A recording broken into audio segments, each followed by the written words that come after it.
warahmatullahi wabarakatuh.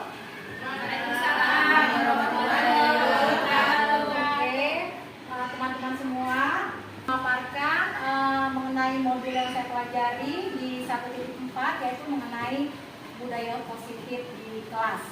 Di sini kita akan mulai budaya positif dari lingkungan yang terkecil dulu, yaitu dari lingkungan kelas kita.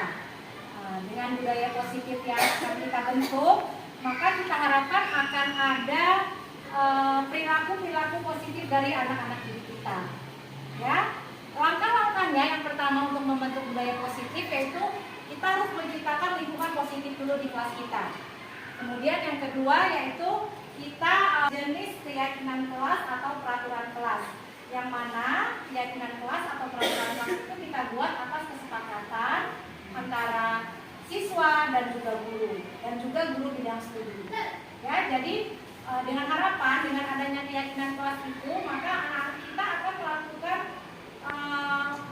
bukan aturan ya. Kalau aturan kan mereka merasa tertekan melaksanakannya, tapi kalau keyakinan kelas itu mereka dapat melakukannya dengan rasa senang tanpa beban. Jadi langkah-langkahnya bisa kita buat keyakinan kelas itu dengan contohnya seperti saya kalau kelas 1 saya bertanya kepada anak-anak kelas impian seperti apa yang mereka inginkan. Jadi kita tanya pendapat anak-anak kepengen kelas kita seperti apa. Tentu nanti anak-anak akan menyebutkan, merespon, mereka ingin kelasnya cantik, mereka ingin kelasnya bersih, mereka ingin kelasnya aman. Nah, dari respon anak-anak tersebut kita akan menuju ke suatu kalimat, tapi kalimatnya kita usahakan kalimat positif. Jangan kalimat yang mengandung unsur negatif seperti misalnya tidak boleh atau jangan, kita hindari kata-kata seperti itu. Boleh kita ganti, misalnya anak-anak menjawab, "Bu, tidak boleh buang sampah." Kita ganti dengan kalimat positif, ya, buanglah sampah di tempatnya. Atau misalnya anak-anak bilang, "Bu, jangan ribut di kelas." Akan keyakinan kelas untuk anak-anak kita, maka akan muncul budaya positif pada anak-anak kita yang pada akhirnya akan menjadi karakter yang tumbuh tanpa paksaan.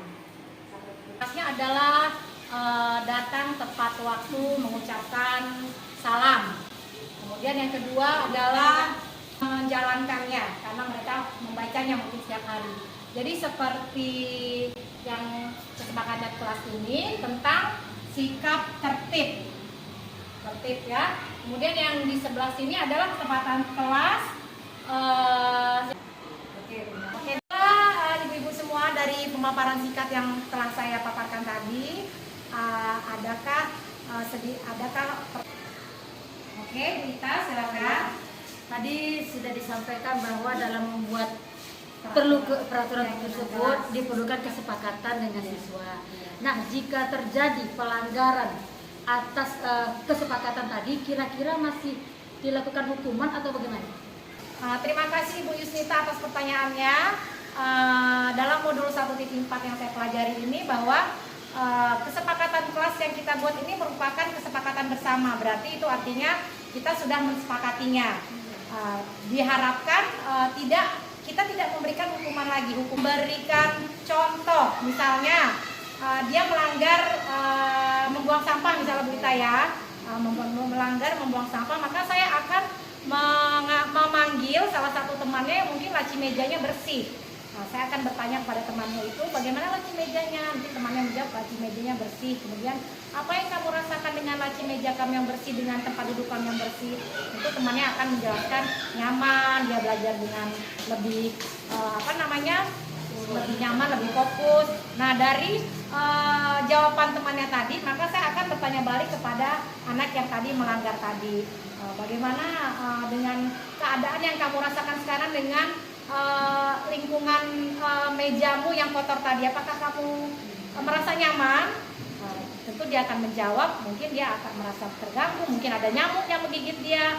Nah, kita hubungkan lagi dengan jawaban temannya tadi, dengan harapan dengan jawaban teman tadi, maka dia akan dapat merubah ketidakdisiplinan dia menjadi disiplin positif. Nah, seperti itu.